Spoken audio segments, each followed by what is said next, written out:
This is Steve Zeltzer with Workweek, and the issue of the post office, the protection of the post office, and the issue of privatization of the post office is not new. Didn't start with Donald Trump or the Republicans for that matter. It has been going on for many years.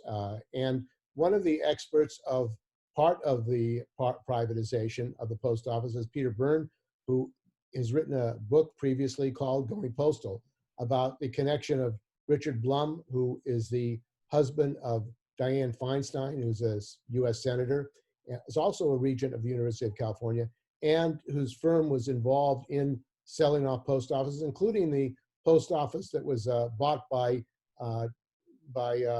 Trump, Donald Trump, in Washington, D.C. So welcome to Workweek, Peter. Hi, Steve. It's been a while. So, Peter, why don't you, first of all, talk about why you decided to write a book on the post office, why it's called Going Postal? Well, this goes back a ways. I mean, I'm glad you said that things are basically the same with the post office now as there were when I looked into it back in 2013 or so and published this book called Going Postal. U.S. Senator Diane Feinstein's husband sells post offices to his friends cheap. It's actually published on Amazon, and I noticed that it was selling recently because of all the interest in the post office. I guess things haven't changed that much. What got me started in it was basically there was a rash of demonstrations in San Francisco in front of the office of Richard Blum, who has a firm called Blum Capital. It's a private equity investment firm. To digress for a second, private equity, as you may know, is a very piratical type of investment where the company they take on debt and buy an industrial company or a commercial company of some sort that's not particularly doing well usually. And then they load the debt onto that company, burdening the company with their debt instead of paying it back themselves. And then they proceed to loot the assets of the company and to sell it as a loss, leaving it to go bankrupt with all that debt, and then walking away with 20% or more of the profits. And it's a really reprehensible, despicable form of investment. And in fact, double digress, it's private equity that owns most of the skilled nursing facilities in the United States, and which is largely responsible for the transmission of COVID. The skilled nursing facilities are vectors for COVID because the private equity companies that run them on a shoestring have 4 patients to a room. They don't they don't pay their staff very well. People are forced to work in multiple facilities, and that way the disease gets transmitted more rapidly. You know, that's something actually we should talk about at another time, the role of private equity in spreading COVID throughout America. But in terms of the post office, private equity's role, as I discovered, because after seeing these demonstrations, and a lot of my friends were involved, including you, Steve, at the time, piqued my interest in it as an investigative reporter. Private equity was involved in selling billions of dollars worth of buildings around the country that were owned by the post office. And the reason that was given for selling off these publicly owned assets that, you know, had been a heirloom of the American people for hundreds of years. You know, the post office goes way back. It was always been a community-based type organization. It offered banking and, you know, delivered the mail, you know, through rain or sleet or snow, and was a gathering point for social activities. The post office is a very fundamental institution in any type of democracy. And what happened was that over the years, the post office was gradually contracting with private companies like FedEx and UPS and Amazon, and, you know, everybody that delivers the mail or uses the mail, and they were chipping away to post office and taking like huge billion-dollar contracts to do things like deliver the U.S. mail to soldiers in Iraq and Afghanistan. I think there was one company that was getting like $400 million a year to do that. So anything that could be monetized, anything that moves in government public-private partnership model of plutocracy that we falsely think is democracy here in this country, anything that moves can be privatized, including the mail. So back in 2006, ALEC, you may remember ALEC is the something legislative committee that writes all these privately owned, like Chamber of Commerce, corporate lobbying group that writes legislation for state legislators and that are private, usually in the interest of privatizing public resources or nefarious things like taking away people's rights to control their own body and, not be shot by, automatic weapons and things like that in their schools. ALEC, somewhat hidden, but also somewhat exposed, extraordinary organization of fundamentally evil capitalists, attacked the post office and convinced some of these jackals that we have sent to this place called Congress to sit there and throw the public good into the gaping maws of private capitalists, to get a little metaphorical here, if you don't mind. The times are making me totally very dramatic. It's pissed very off, dramatic. as it were. So they decided that they wanted to thoroughly privatize the post office because it controlled a income stream of $1 trillion a year, which is a lot. They want to privatize Social Security, they want to privatize trains, which they really screwed that up. They like to privatize the airlines now. They privatize medical care with the results that we see of, mass death and horror. They've privatized prisons. Everything that they can privatize, they privatize. And so the post office was an easy target. Now, it wasn't like they just one day said, let's privatize the post office and get everybody in America to agree to that. No, they proceed stealthily.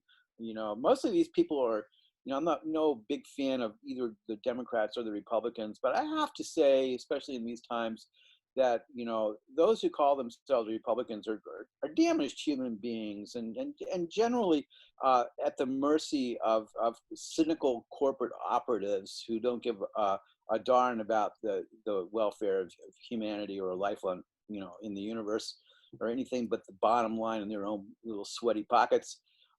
They decided that they would stealth ruin the post office by saying that it's a quasi-government agency at the time. It used to be a government agency, but at one point it was made into a quasi-private agency in the sense that the president appoints a board of governors to run the post office. They're usually political people, corporate people who, they're interested in shoveling the money out of the post office into the hands of themselves and their friends, not making sure that the mail arrives on time. So it was a bad idea to make it a quasi-public agency. Nonetheless, it was. And then the next blow to it in 2006 was to require the post office to prepay 75 years worth of retirement funds. No other company in America, no other government institution, no entity anywhere in the universe prepays $75 billion, 75 years worth of retirement funds, which is like about to like 15 or $20 billion a year. So suddenly the post office has to put all this money into the bank to pay its retirement funds, which were not threatened in the least, and with a pretext. And to do that, they have to like cut back on hours, they have to cut back on machinery, they have to cut back on services. And lo and behold, one day they decide they have to sell off all the real estate that they can get rid of. So what do? They've got a guy there, I don't know if he's still there, his name was Tom Samra, and he was in charge of real estate for the post office. And I did some Freedom of Information Act requests and got a bunch of information on him, including his expense reports and his economic disclosure statements. And here's a guy that made $85,000 a year, who's actually, his personal worth was $38 million. And he lived in a little suburban house not too far from Washington, D.C. And he was very fond of flying to Switzerland, of all places. Well, what's in Switzerland? Cheese and, oh yeah, banks, right? Banks with numbered accounts. That's what's in Switzerland. And that's, a lot of people that fly there like to go banking, I guess. And he would fly there overnight and then come back. and charge the taxpayer for it. And the subordinates, they didn't have Swiss bank accounts, but they had credit cards, and they would be going to like Famous Dave's barbecue down the street from L'Enfant Plaza and spending $1,200 on lunch or $3,000 on dinner at a fancy French restaurant. And like the inspector general at the post office would occasionally look at these people and tap their wrists a little bit and say, you shouldn't do that. But they kept doing it because there's no oversight in the federal government whatsoever because of the jackals in Congress, right? So, not to mention the skunks in the judiciary and the sharks in the executive branch, so the post office was suddenly broke and had to sell off its assets. They hire Richard Blum's real estate firm, which is called CBRE. It's a realty company. It's a multi-billion-dollar, huge company that sells and buys real estate, and also has tons of government contracts to sell and buy their real estate and to consult with them and whatever. And Blum was like the president of CBRE and one of its main investors through his investment bank, Blum Capital, where the demonstrations had been in San Francisco. And so Blum starts advertising the sale of post offices. And what brought it to the public's attention was he wanted to sell the Berkeley post office, which is this beautiful old building. And nobody in Berkeley wanted it to be sold because it's a landmark and it's serviceable and there was a need for it. Why would they want to sell it? Unless they wanted to sell it. But people demonstrated, and eventually they ended up not being able to sell it. But they did sell off a lot of post offices around the country. Some of them with, great architectural and historical value. They sold off parking lots. They sold off, buildings that office buildings, warehouses. And didn't they sell the post office to Trump, and that was under Obama? Yeah, the beautiful Rococo post office down the street from the White House, which was built, a century ago or more, was sold to leased for a song to the Trump organization for I think 99 years. And CBRE was involved in that deal, not a whole lot, but involved to some extent in it because it was in charge of leasing a lot of post office assets as well. And Mr. Trump came in there and other people at other corporations had bid on it, and they had actually bid better rates than Trump did. But Trump has been a powerful person, in business and government, not that there's any difference between the two here in this oligarchy, for many years. And so not surprisingly, he ended up with the contract to lease it, and he built his idiotic, tacky hotel where I understand you can even get food poisoning if you hang around too long. And not to mention all the lice in the beds and the skeletons in the closet and the pissing on people and things like that goes on there. But at any rate, he got it, and the rest is history. Now he's president of the United States. Now, going back to the story of the post office sales, Blum's company came up with a very novel way to game the situation. And this was an interesting investigative thing to track down. I spent months actually on it, funded by the William James Organization in Santa Cruz, thank you very much, and some private donors, investigating this, and was able to track down through, assessor records in various cities and following the money. The mode of operation for CBRE was to sell a post office property at far under its assessed value to its clients. Now, this violates every ethical rule of real estate transactions. First of all, things are supposed to be done at an arm's length. You're not supposed to sell stuff to yourself. You're not supposed to broker for both sides. CBRE was brokering for the post office as well as brokering for the people that bought it, which is crazy. And you're supposed to sell it according to the contract that CBRE had with the post office above its appraised value. Now, for those of you who know something about real estate, the appraised value is the market value of a property in the current situation. The assessed value is the property that it was worth, you know, a year ago, 10 years ago, 20 years ago, the last time it was sold. So you could have a building that's worth $1 million and it's assessed at like $20,000 if it was like hadn't been sold for 80 years. And that's precisely what happened with these post offices. A lot of them were worth millions of dollars, and yet they were still assessed at hundreds of thousands of dollars. Blum's organization actually sold these buildings under their assessed values for literally for pittances to, in many cases, partners that he had in other real estate ventures, clients that were listed as clients of his firm, and insiders in which he had personal stakes as well. So, you know, this was something that was probably broke every kind of ethical rule and regulation that you can think of regarding, you know, the sale of government assets and also, you know, common sense. And unfortunately, it was right in line with the previous ethical standards that prevail inside the post office. Because now, I'm going to give you an example. I live in Petaluma, and the guy that delivers my mail has been coming here every day for years, and we're friends. And, you know, I asked him the other day, I said, what's going on with the post office? He goes, I don't know, man, but all I know is that we used to be told that when we left in the morning, we had to wait for all the mail for our route to be gathered up so we could take it. And then if we left and more came in while we were gone, we would come back, even if it was at the end of the day, and get that mail and then go out and deliver it again. And, you know, it was overtime, but we got the mail delivered, you know, every day. And I don't like to work overtime, he says. It's, you know, hot and miserable sometimes. But, you know, we did it because we're like sworn to deliver the mail through rain and sleet and snow and everything else, right?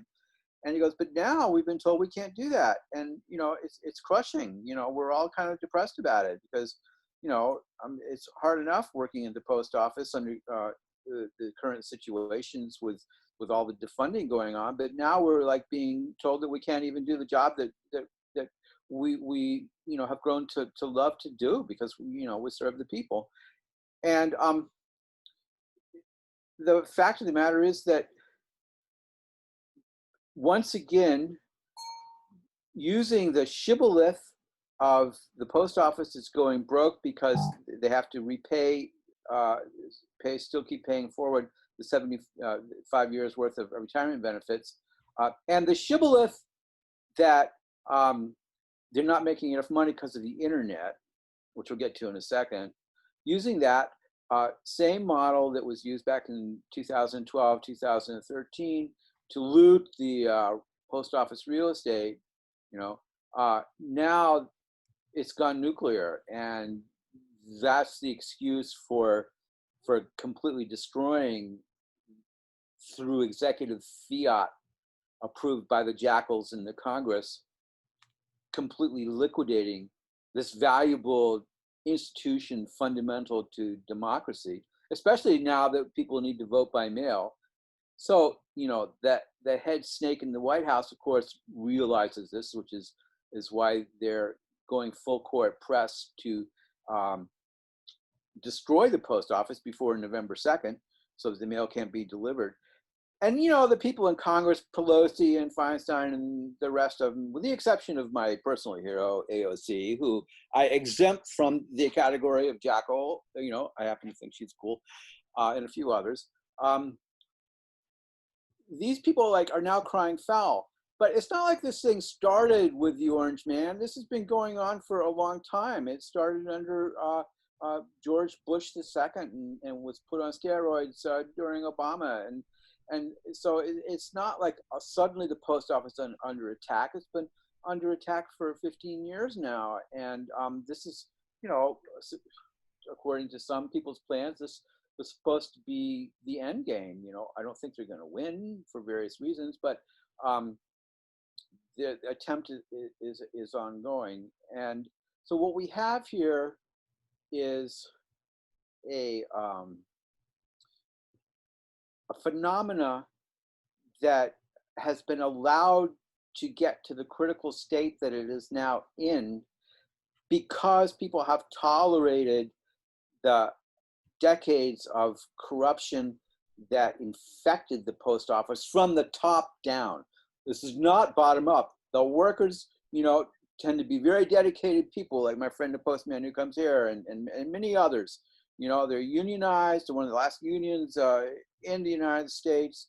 They should be a strong union, and they should be more powerful. I did ask my friend, I said, what's your union doing about all this? And he was like, I don't really know if they're doing anything. Now, maybe you know more than I do about that, Steve, but hopefully they're going to do something. Unfortunately, the National Association of Letter Carriers have been MIA. In fact, there was a rally today. There was a national day of demonstrations, actions at post offices all over the country called by the APWU, American Postal Workers Union. And lo and behold, in San Francisco, National Association of Letter Carriers members and leadership were missing in action, MIA. Apparently, they want to wait till the post office is destroyed and then complain about it. So that's what's up with that? I mean, that gets into the larger question of the deunionization of the entire country. I mean, is it certainly the rank and file is not in agreement with whatever leadership is taking this position. What can be done? The leadership sees their whole perspective is that Congress and the Democrats will save them.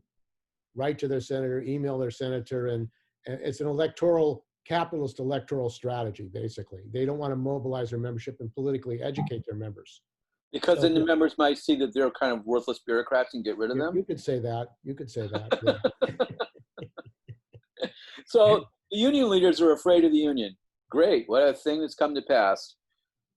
But there was one union, the APW, which did call demonstrations, and there were workers there from other unions. But I mean, the systemic corruption in the management, the top management of the post office, and the collusion of the Democrats, Nancy Pelosi and the Democrats have allowed this deregulation and privatization in the United States.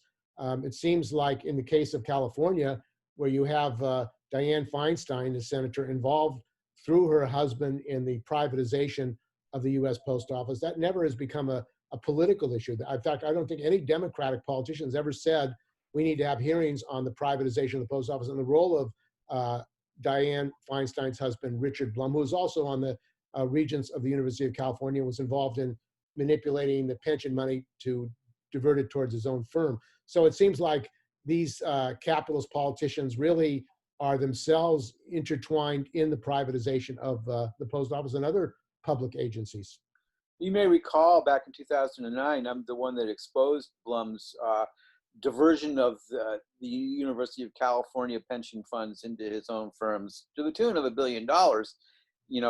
And that, interestingly enough, that got a lot of traction, along with an expose I did of Feinstein showing that when she was in charge of the committee that was dispersing billions and billions of dollars in military construction funds, I was able to show that she was dispersing them to her husband and her family's own firms in Iraq and Afghanistan.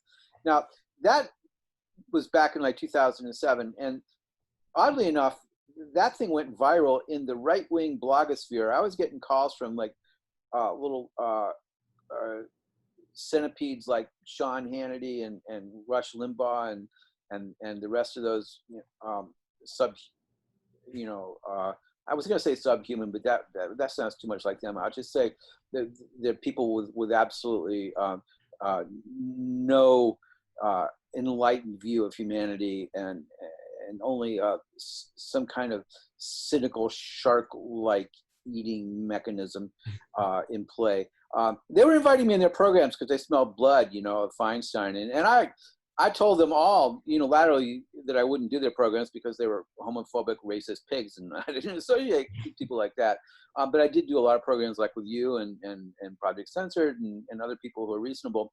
And all these people, I mean, literally, I was getting like, the servers for these stories were getting like 50,000 hits a day, and it was being written up in newspapers and stuff.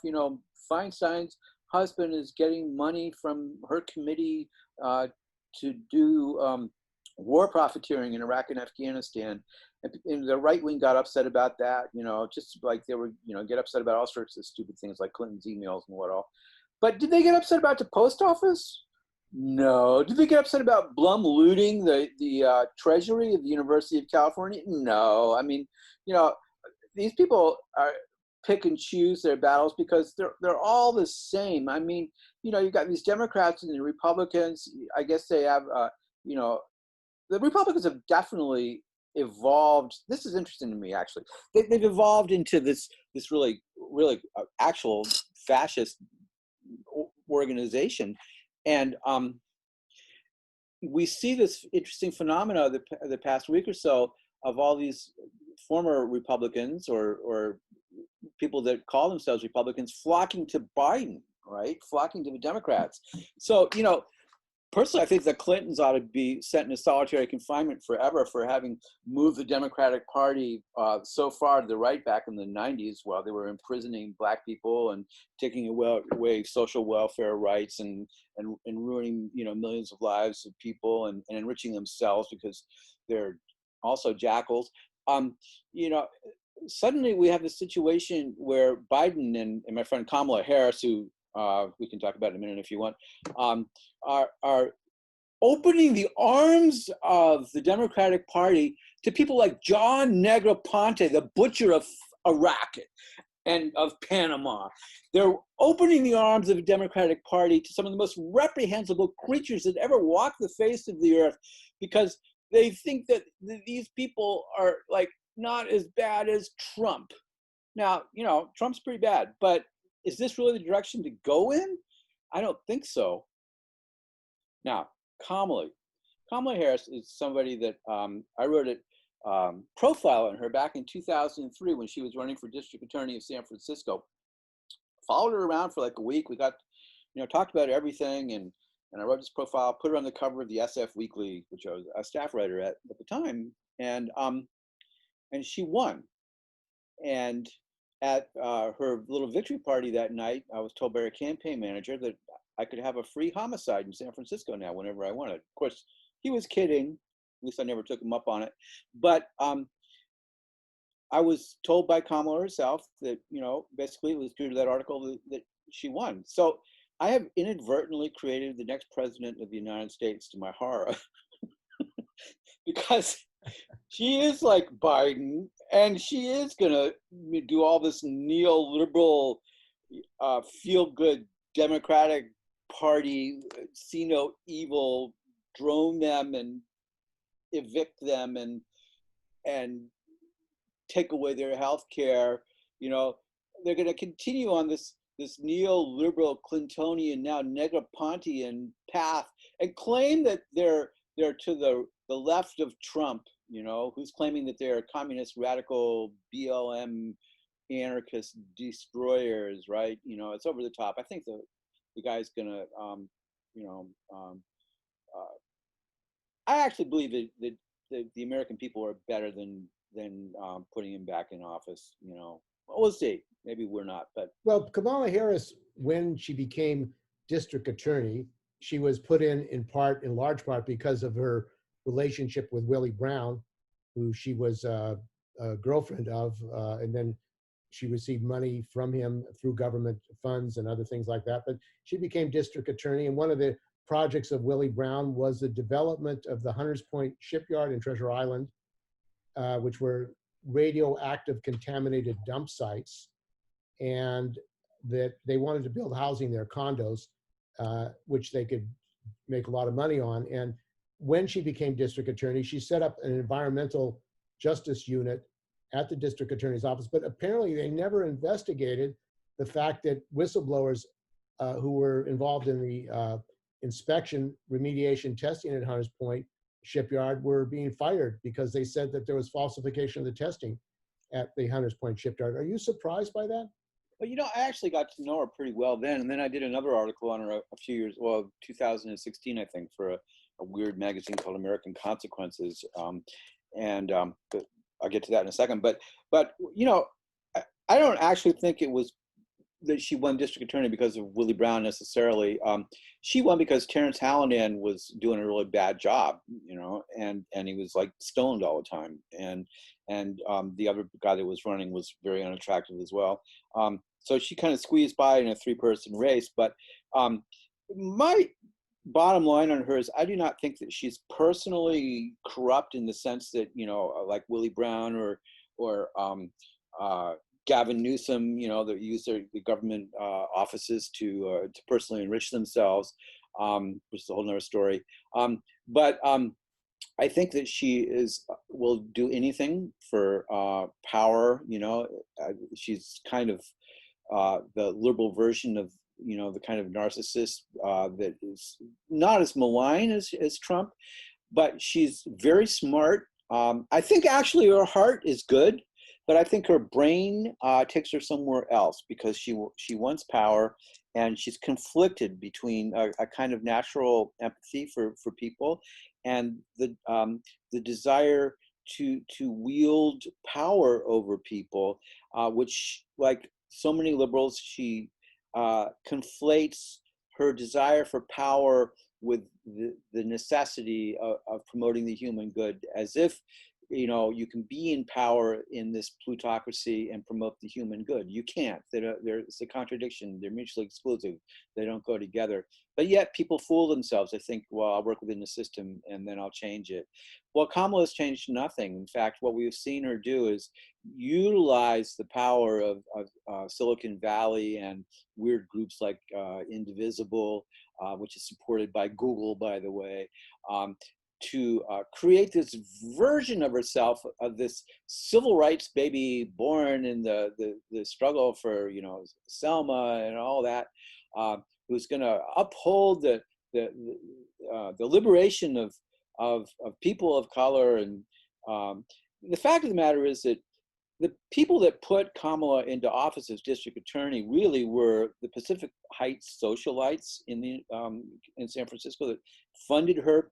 I went to parties at their houses where, you know, people like Danielle Steele were falling all over her, because those people had never met like an articulate, intelligent Black woman before, and they couldn't believe that this was happening before their lives, that this person was standing up there and talking to them on their own terms. And Kamala's like quite brilliant, and she's, you know, kind of nice to talk to, actually.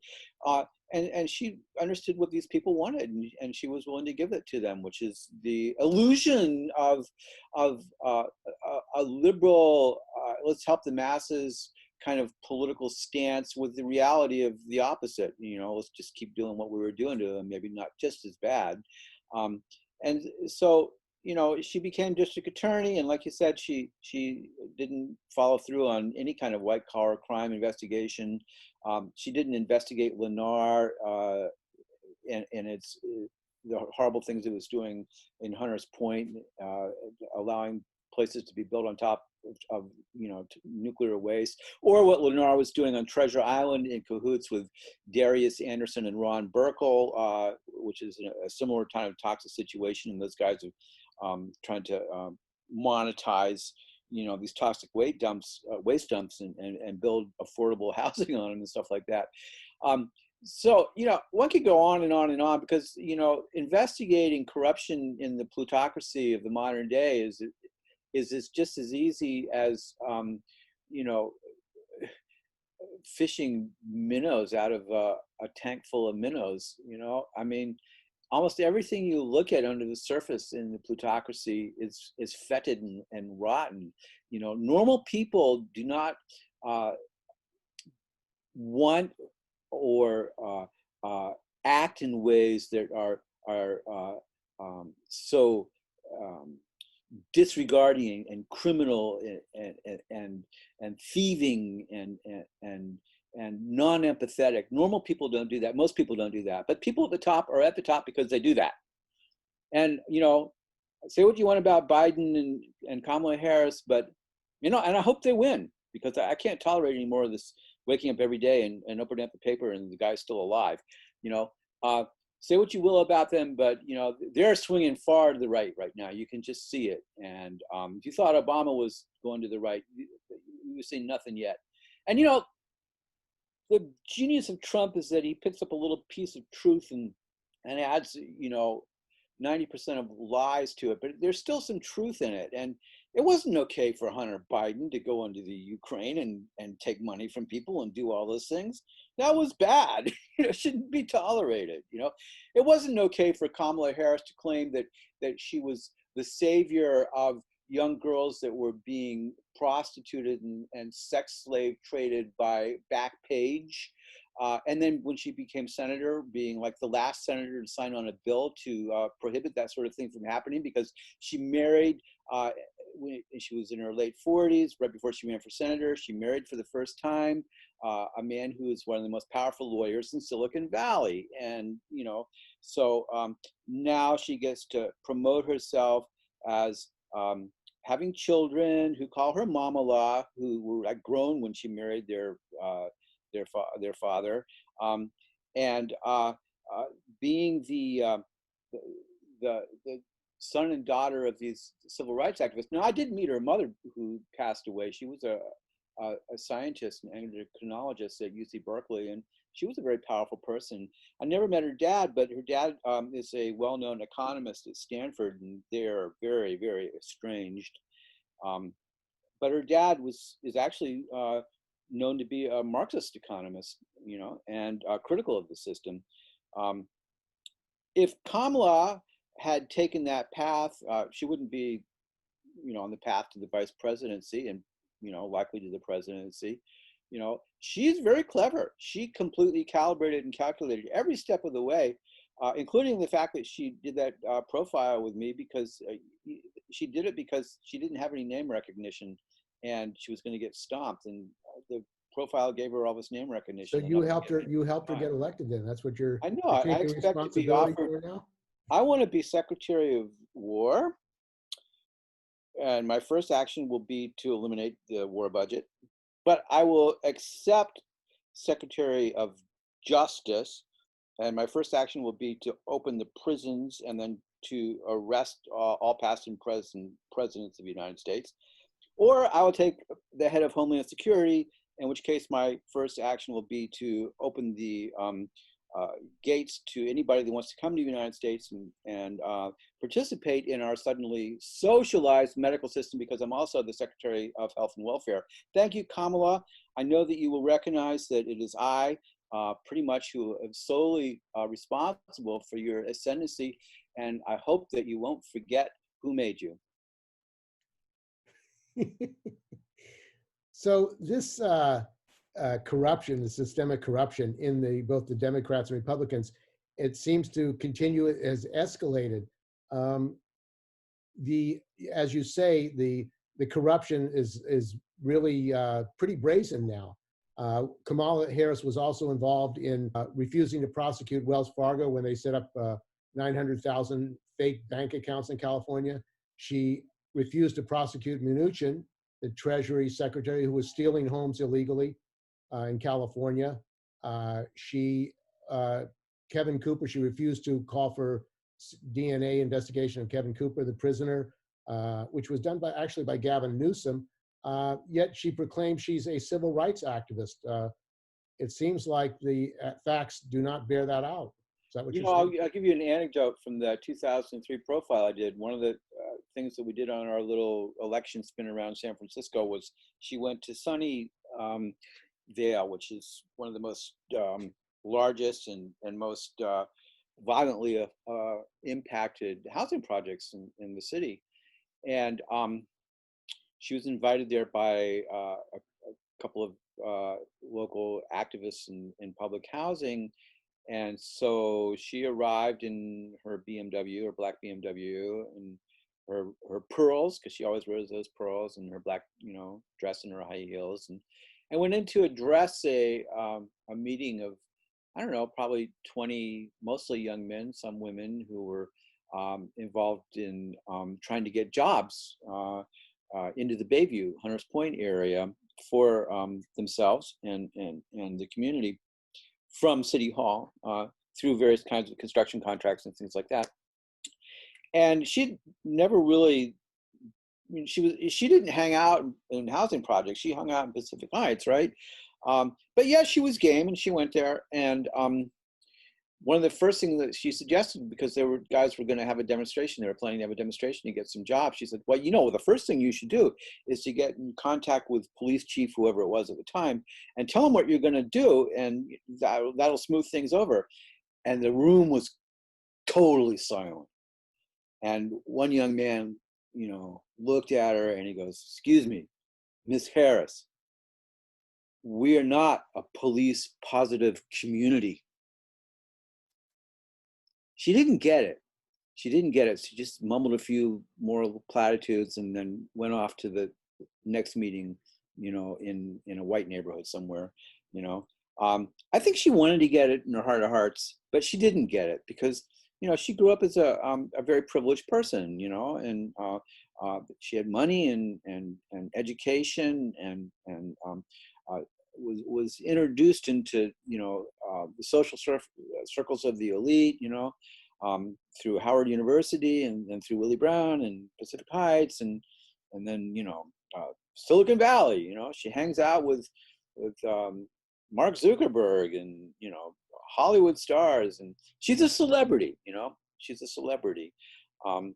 Celebrities don't make very good presidents, and the worst part about it is they take themselves seriously and they don't have roots, you know.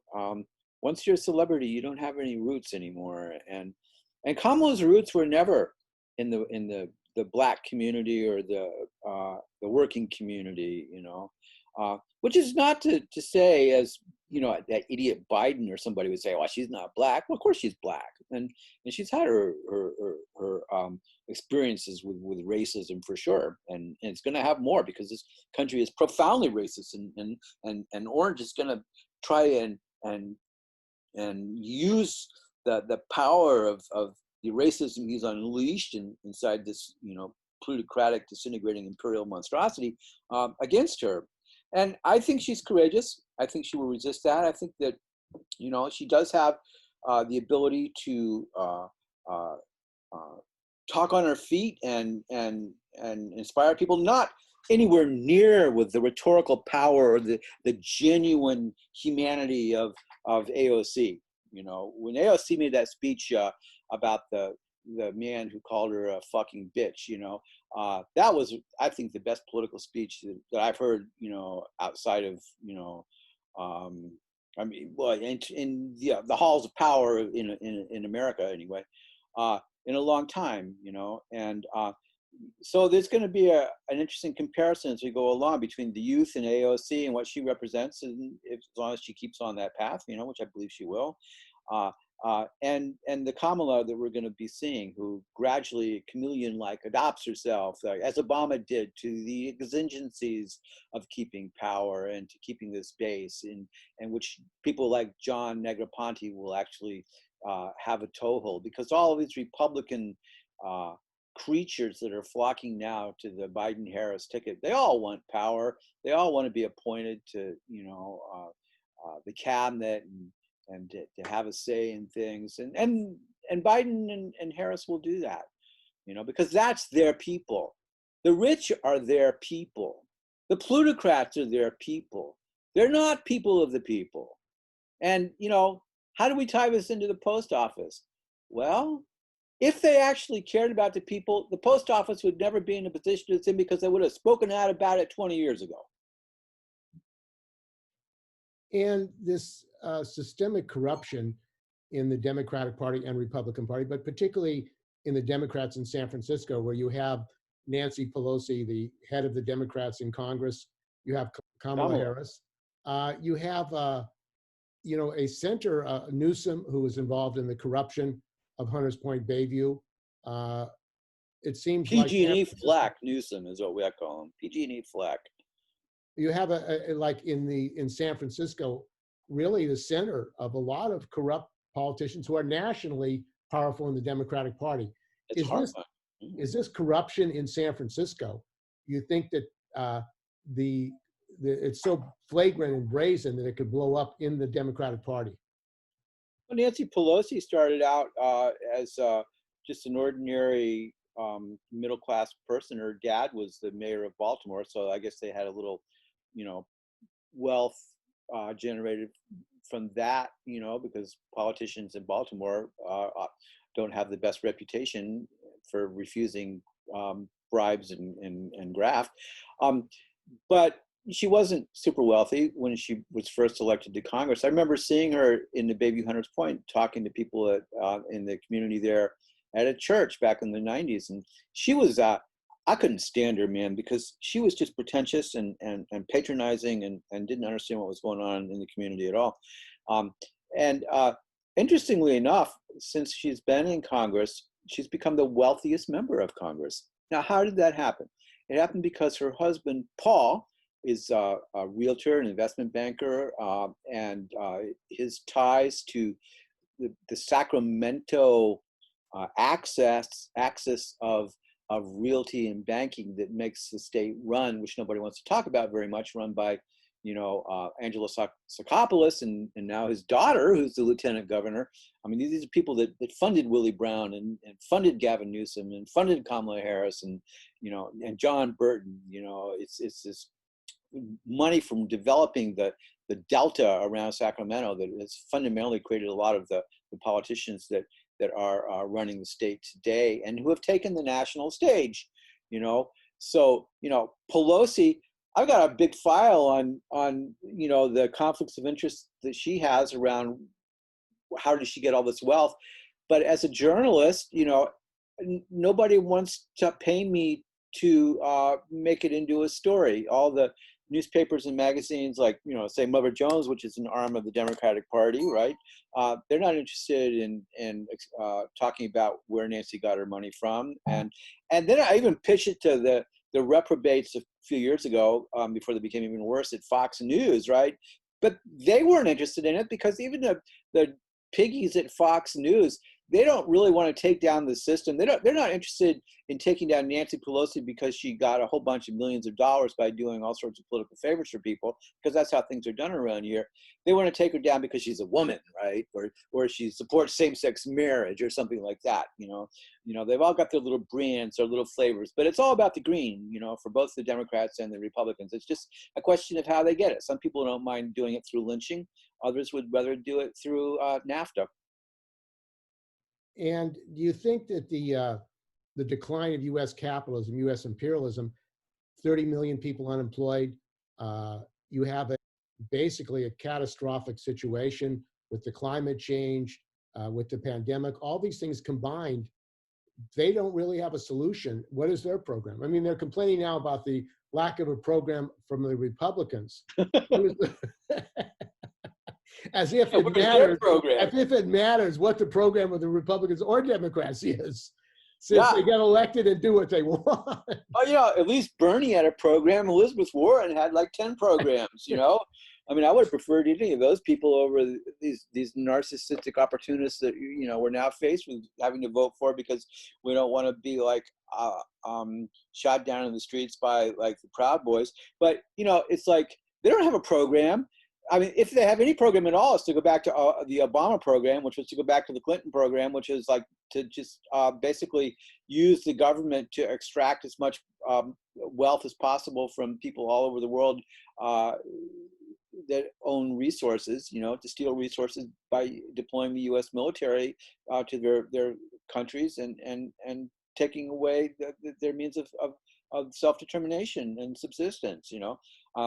Using the World Bank and the IMF and you know, this lie about, you know, foreign aid being to the advantage of people when it's just a way of making them dependent or of bribing off the local armed warlords so that they will continue to enslave their people in cobalt mines to get rare metals so we can all have our little iPhones and be tracked by the NSA who under, you know, Ivanka, if she ever becomes president, will probably be launching Hellfire missiles at people that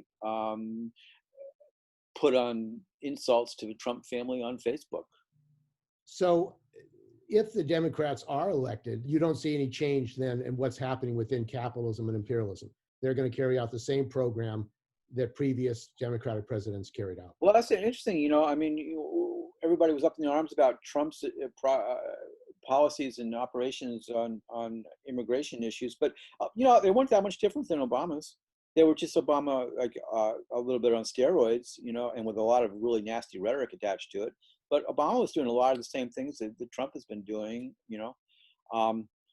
and some people say, well, we'll give Trump, credit for not, getting us into a war. Well, maybe he won't, but he has certainly done any number of warlike things that were even beyond the pale of what, I mean, killing that Iranian general was like, an assassination that the church committee forbade back in the 1970s, when the last time that anybody took a hard look at the CIA and what the assassination state is doing. One thing that I think is okay about the whole Trump thing is it has brought the workings of the American system of imperialism out into the open, and it showed its basic underpinning for 2 centuries has been racist white supremacy and misogyny. So now it's like we're faced with this like the monster in the dark is now in the light. So it's up for us to stare the monster in the face and chase him out of town or not. But let's not like get rid of one sheriff and invite in another. I mean, yeah, I'm all for chasing Orange out of town, but I don't personally think that having the successors of Clinton and Obama back in charge is a whole lot better, because one of the reasons we have Orange is because of the failures of Clinton and Obama. I mean, I hold them responsible for Trump. It was their blind obedience to the Goldman Sachs that brought forth the anger and the resentment of the white working class and allowed this fascist misogyny to come out into the open. I know we're running out of time, but I was reading Wilhelm Reich on fascism, classic book from the 1930s, and he was very much talking about the sexual aspects of fascism. And it struck me that when Trump said "grab him by the pussy," and a lot of liberals were like, "Oh, he's lost now. He's gone too far." Actually, that's when he won the election, because that statement went right into the libidinal essence of millions of American women and men. They agreed with it. And if you go back to it and read Wilhelm Reich on the sexual aspect of fascism and how it appeals to women especially, you'll see the same thing happened when he said, "I'm grabbed by the pussy." So we got to deal with stuff like that, the deep, evolutionary, hormonal, psychological aspects of our decaying society that have allowed this monstrosity to come and show to ourselves who we are. Because when we see Trump's ugly face, we're not looking at him, we're looking at ourselves. But actually, wouldn't having the Democrats in, who are going to carry out the same policies of capitalism and imperialism, wouldn't that lead to continued strengthening of a fascist wing in the United States? I mean, the rise of fascism is not, as you say, simply a result of Trump, but the policies of both the Democrats and the Republicans continuing the exploitation of workers, the racism, the racist system, and continuing imperialist domination around the world with 800 bases. It will. That's going to continue. That will continue under a Biden presidency, with these, as you say, war criminals being appointed to positions of authority and carrying out the same policies. Yeah, it's just a question of flavors, I guess, in some ways. I mean, I've been reading Michel Foucault on biopolitics a lot recently. Biopolitics being how the state, as a form of violent sovereignty, controls people's actual biology. I mean, what we have here in the United States and throughout the world is that these capitalist, imperialist states are controlling people's very neurological, hormonal essence, whether it's through, screens and propaganda, or fear and educational system. We are basically being treated as like little Parmesan in a petri dish with these plutocrats of two different colors, Republican and Democrat, pouring in chemicals to make us behave in certain ways to see who, can get the most benefit out of it for themselves, which they count in terms of, increase in money, of course. So, yeah, on the one hand, Steve, I think that they're Tweedledee and Tweedledum. They're the flip sides of the same, problem. And fundamentally, we need to get rid of capitalism. We need to get rid of profit and command of the economy and of the biopolitical nature of our societies. It's the drive towards profit, I believe, that underpins and all of our most fundamental problems. And obviously, there's no political party in the United States that has that on its platform. So well, there's small left parties, Peace and Freedom in California. The Greens are running, but I mean, yeah. the Harris and the Democrats, if they do come into power, will continue the same exploitation, the same systemic, system that has brought us Trump. Isn't that the case? No, probably what they will do, actually, one of the first things they'll do is they'll restore the $600 a week unemployment and try to bribe people off into complacency so that they don't rise up. Because, I think the Trump program actually wants people in the streets so that he can mobilize the police and the white supremacists and civil war. Trump wants a civil war because he's a satanic master of chaos, and that's what he believes will serve him best. And, that's something that is a definite possibility. The Democrats, on the other hand, don't want to see that. So they'll try and damp it down. Now, will that work forever? No. Ultimately, the multitudes of people are going to act in the interest of the multitudes of people. And 1,000 years from now, the capitalist, class and the plutocratic machinery that runs the world today will hopefully just be ancient history. Because if it's not ancient history by then we won't be here. So, I have faith in that. I don't look for the Democrats for salvation. I look fundamentally to the multitudes of people for, casting off these types of almost invisible, tethers, that are tied to the very functioning of how our brains work. A lot of this is neurobiological. Trump is a master at manipulating people's neurobiology. The Democrats are actually pretty lame at it. I mean, it's taken the Republicans with their Lincoln Project to actually do the best ads, on Trump. And the Democrats are like passive, kind of like, well, if we, ignore things, maybe it'll get better type of people. What do they do now? What they're doing now is they're allying with the Republicans against Trump, right? So, the program that Harris and Biden will bring probably won't be that much different than the program that Obama have, although it might be more to the right.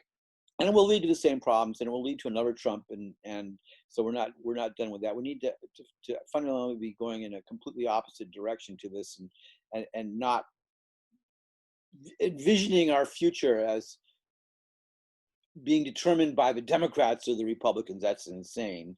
And up with the post office. Let's save the post office so we can all gather together at the post office and govern ourselves from below. We don't actually need a federal government, do we? Okay, well, thanks for this conversation. We've been talking with Peter Byrne, an author and an investigator of corruption, particularly with the post office in the United States. So thanks for joining us on Work Week.